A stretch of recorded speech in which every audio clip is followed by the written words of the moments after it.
I had been with Jessica for 3 wonderful years, and I thought our relationship was unbreakable until I found out I had a benign brain tumor. The surgery was scheduled during her Miami trip with college friends. I still remember staring at my phone in disbelief when I texted asking for her support. Her response came quickly. "Lol. You thought I would cancel the Miami trip for your surgery." Stunned, I could only type back 2 words. "My bad." I had no idea how much things would change after what the nurse later told her. Before I get into this wild story, let me know in the comments where you are watching from. If you find this story meaningful, please hit the like button and subscribe to the channel. Trust me, this journey has a twist you would not want to miss. Jessica and I first met at a charity fundraiser where she was volunteering. She had this radiant smile that lit up the room as she worked tirelessly to help raise money for children with cancer. I was instantly drawn to her compassion and energy. When I finally gathered the courage to ask for her number, she blushed and wrote it on a napkin with a little heart next to her name.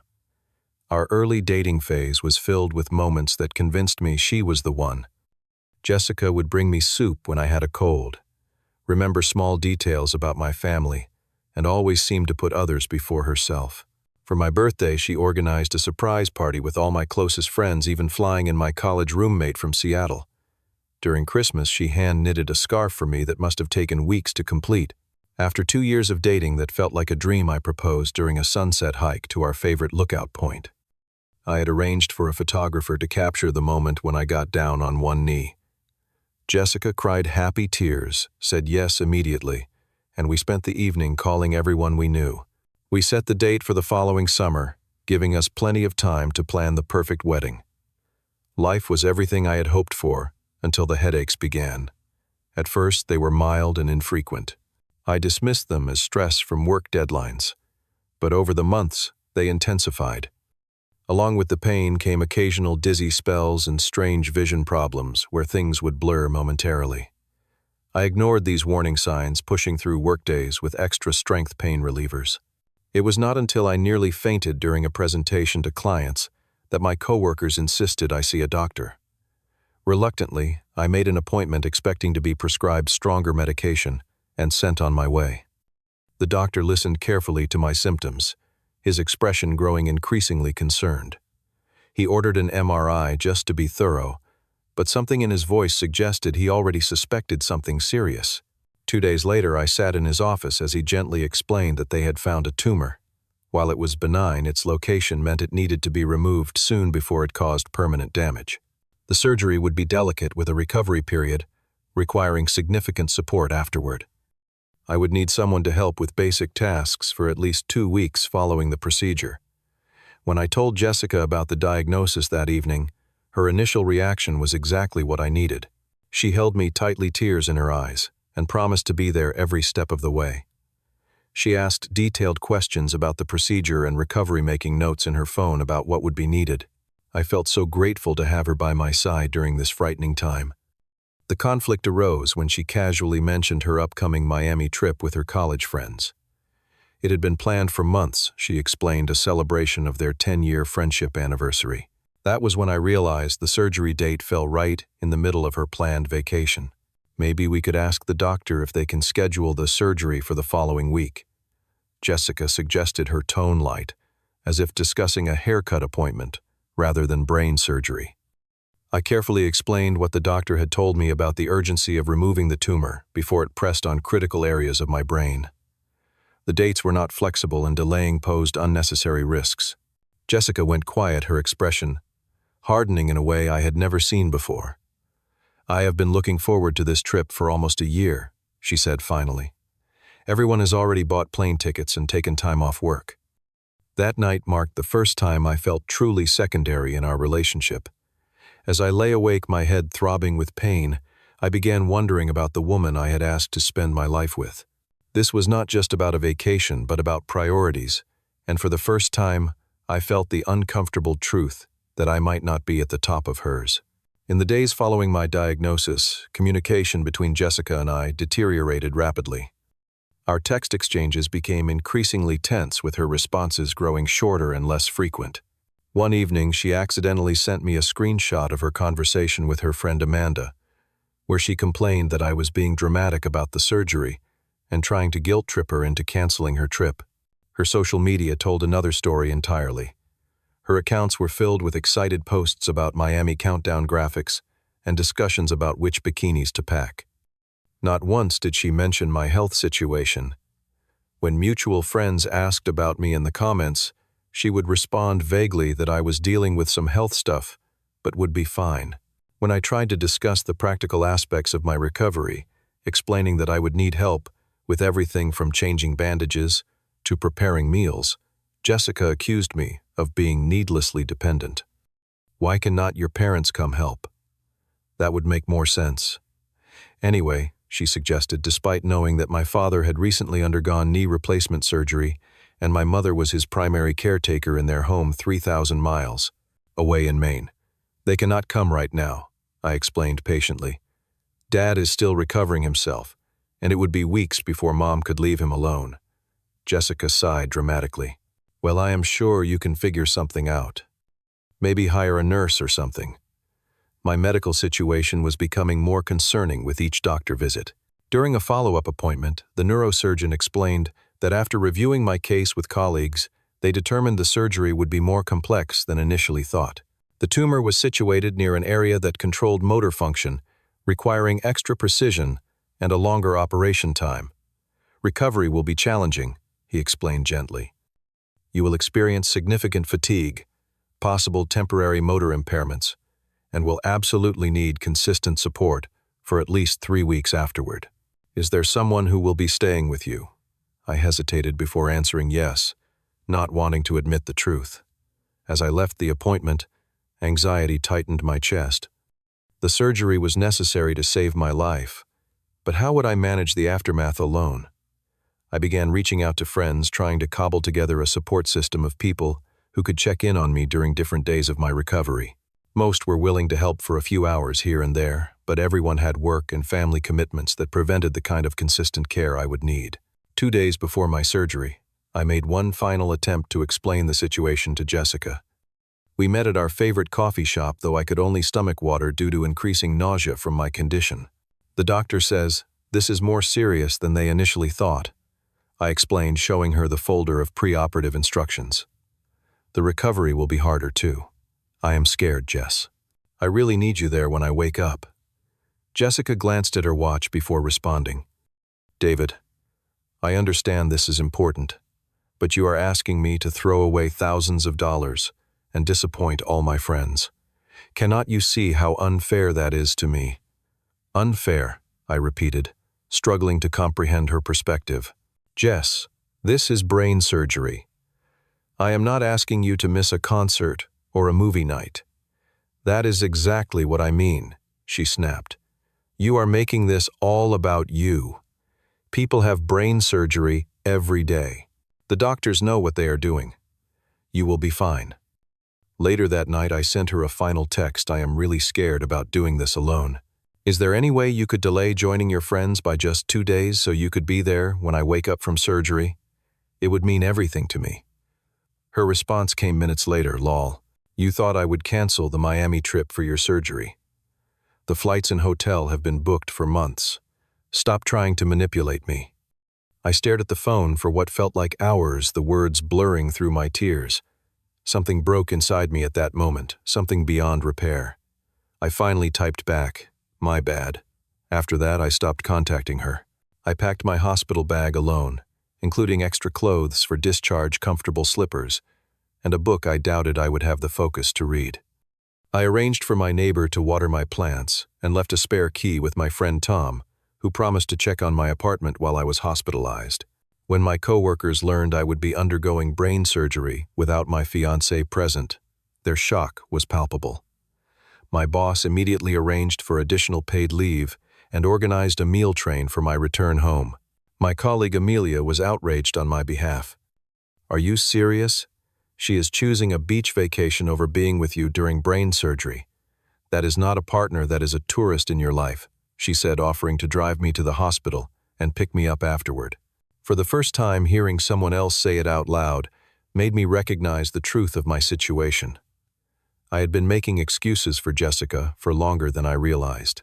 The morning of my surgery arrived with a strange sense of calm. I had accepted that I would be facing this challenge alone and had made peace with it as best I could. Checking into the hospital, I methodically filled out form after form, pausing briefly at the emergency contact section. After a moment of hesitation, I wrote down Amelia's information instead of Jessica's. The intake nurse noticed the absence of family members. "Will someone be joining you later?" she asked kindly. "No, just me today," I replied, attempting a smile that probably looked more like a grimace. "Well, you are in good hands here," she assured me, patting my arm. "I am going to introduce you to Sarah. She will be your primary nurse during your stay." Sarah was a tall woman with kind eyes and an efficient manner. As she took my vitals and prepared me for surgery, she maintained a professional demeanor while showing genuine compassion. "No family today?" she asked while inserting my IV. "My fiancé had a prior commitment," I said, trying to sound casual. "A trip to Miami with friends." Sarah's hands paused momentarily before continuing their work. She did not comment directly, but her slight frown spoke volumes. "Well, we will take good care of you," she said finally. "Do you have any questions about what to expect when you wake up?" As she explained the post-operative procedures, I found myself grateful for her clear, direct approach. She did not offer false comfort or meaningless platitudes, just solid information and genuine care. The last thing I remember before surgery was the anesthesiologist telling me to count backward from 10. I made it to 7. Waking up was disorienting in ways I had not anticipated. The recovery room swam in and out of focus. I was aware of voices but could not always connect them to faces. Sarah was there checking monitors and adjusting my position. The pain was present, but muted, under the blanket of medication. "You did great," she told me when she saw I was conscious. "The doctor will be in shortly to explain how everything went." Over the next 24 hours, I drifted in and out of sleep, gradually becoming more aware of my surroundings. The neurosurgeon visited to explain that they had successfully removed the entire tumor and were optimistic about my recovery prospects. Physical and occupational therapists came to assess my needs and begin preliminary exercises. Throughout it all, Sarah and the other nurses provided exceptional care. They seemed to anticipate my needs often before I did, helping me navigate the humbling experience of extreme vulnerability with dignity. When I needed assistance to walk to the bathroom, they were there with steady hands and encouraging words. When nausea struck from the medication, they responded quickly with anti-nausea drugs and cool cloths for my forehead. Small kindnesses stood out in my foggy memory of those early recovery days. The night nurse, who brought extra pudding cups, because she noticed I had managed to eat, that when nothing else appealed. The nursing assistant who took extra time to help me wash my hair with dry shampoo when I mentioned feeling grungy. Sarah, who somehow found time in her busy schedule to sit with me for a few minutes each day, asking about my life outside the hospital walls. I was starting to realize that compassion from strangers sometimes runs deeper than love from those who are supposed to be closest to us. It was during my 3rd day of recovery when everything changed. I was attempting to eat lunch when Sarah appeared in my doorway with an odd expression. "You had a phone call at the nurse's station," she said carefully. "Your fiancée, Jessica. She wanted an update on your condition." I set down my fork slowly. "What did you tell her? I provided general information as permitted by your privacy release." Sarah replied, sitting in the visitor chair beside my bed. "But there is something I think you should know about the conversation." Sarah explained that Jessica had called from what sounded like a party music and laughter clearly audible in the background. Her tone had been casual, almost flippant, as she asked how David's procedure went, as if inquiring about a routine dental cleaning.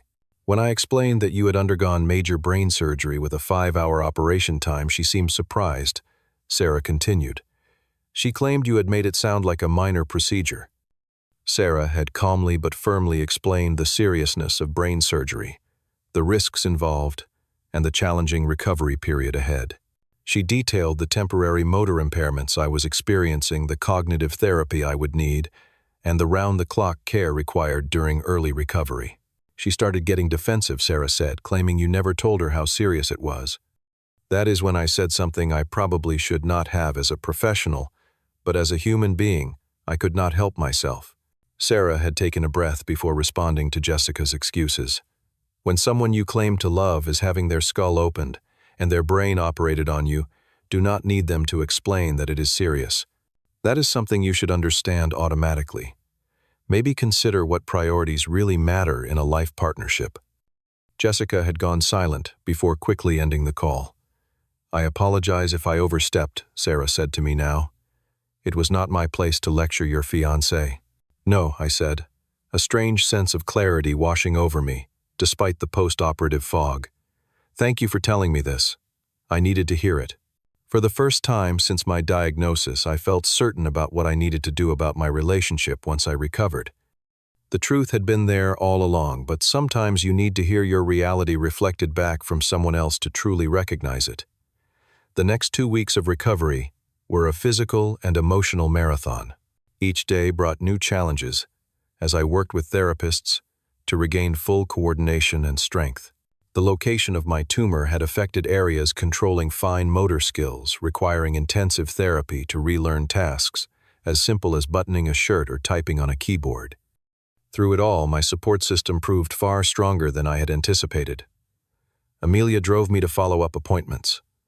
Tom came by regularly with groceries and stayed to play cards, keeping my mind active. My coworkers organized a schedule ensuring someone brought a home-cooked meal each evening. Even my elderly neighbor, Mrs. Patterson, contributed by walking slowly with me around the block as I rebuilt my stamina. Meanwhile, my phone filled with messages from Jessica. At first, they were casual check-ins from Miami Beach selfies with carefree captions like, "Missing you."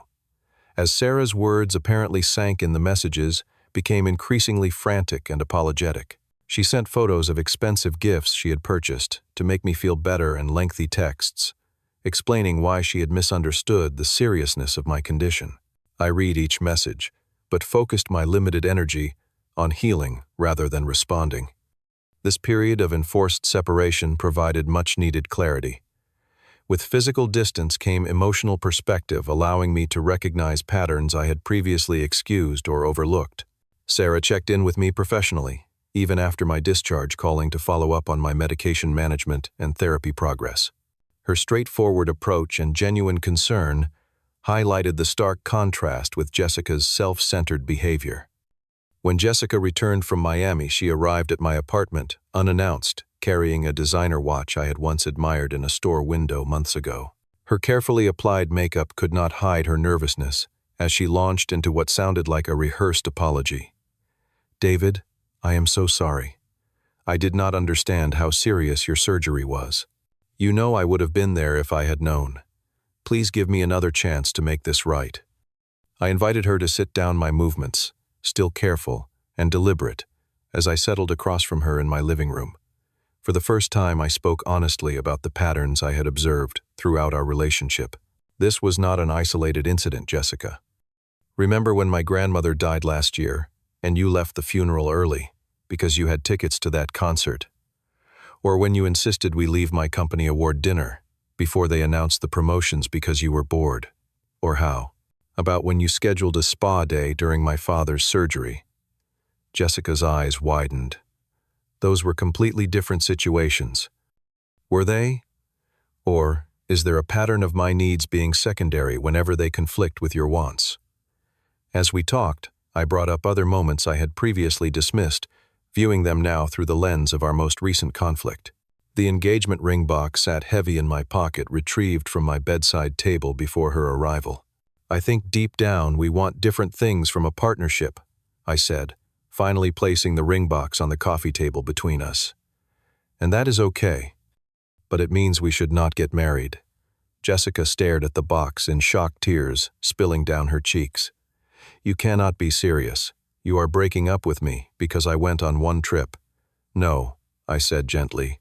"I am breaking up with you because when faced with a choice between a fun vacation and being there during the scariest moment of my life, there was no question in your mind which mattered more. That tells me everything I need to know about where I stand." Despite her tears and promises to change, I held firm to my decision. Setting this boundary was perhaps the most difficult and yet most important act of self-respect I had ever undertaken. The following months were dedicated to rebuilding my life as a single man, while continuing my physical recovery. I returned to work part-time, initially grateful for the accommodations my company provided. The friendships that had sustained me during my hospital stay deepened, evolving from emergency support to meaningful connections. Sarah and I maintained a professional relationship that gradually evolved into a casual friendship after my medical care was complete. Her straightforward perspectives helped me recognize healthy relationship patterns and build stronger boundaries. 6 months after surgery, I attended my final major follow-up appointment. The neurosurgeon reviewed my latest scans with a satisfied smile, confirming I had made a complete recovery. "The brain is remarkable in its ability to heal," he said, "and you have done everything right in supporting that healing process." Leaving the hospital with my clean bill of health, I quite literally ran into Jessica in the parking lot. She was as beautiful as ever, though her smile seemed forced when she recognized me. "David, you look great," she said, eyes darting to my surgical scar, now faded to a thin line, partially hidden by my hair. "How have you been?" "Better than ever," I answered truthfully. "Just got the all clear from my doctor." "That is wonderful," she said then, hesitated before adding, "I have been thinking about you. I miss what we had." I noticed she was still wearing her engagement ring on her right hand. When she saw me looking at it, she twisted it nervously. "I still wear it," she explained. "Just in case you change your mind. We were good together, David. We could be again." 6 months ago, those words might have weakened my resolve. Now they simply confirmed I had made the right decision. "I wish you well, Jessica, truly. But my mind is not changing. I hope you find what you are looking for." As I drove home, I reflected on the strange journey that had brought me to this point. Sometimes the greatest betrayals lead us to our greatest clarity. Sometimes we need to be abandoned to discover who will truly show up. And sometimes a crisis reveals character in ways that nothing else can. What has your life taught you about recognizing true support? I would love to hear your stories in the comments below. If this resonated with you, please hit the like button and subscribe to the channel for more real-life experiences. Share this video with someone who might need to hear that sometimes losing what we thought we wanted leads us to what we truly need. Thank you for being part of this journey, and remember, your worth is not determined by those who fail to see it.